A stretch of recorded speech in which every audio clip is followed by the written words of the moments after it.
میشه اگه عاشقم بشی؟ یه لحظه فقط پیشم بمونی، با خنده هات دنیا میشه روشن.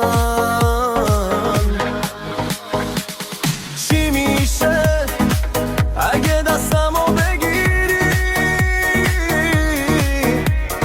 با هم بریم تا ته این دنیای بی‌دلیلی؟ تو که باشی همه چی قشنگ‌تره، دل من با تو میره تا هر جا که خواست.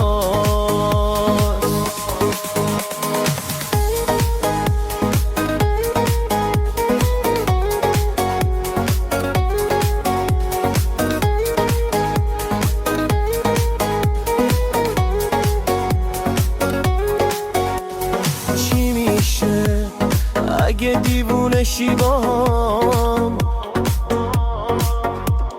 تا ته این عشق بی کلام؟ با تو هر لحظه میشه یه حس نو، دل من میگه بمون کنارم همیشه تو. چی میشه اگه دستمو بگیری، با هم بریم تا ته این دنیای بی‌دلیلی؟ تو که باشی همه چی قشنگ‌تره،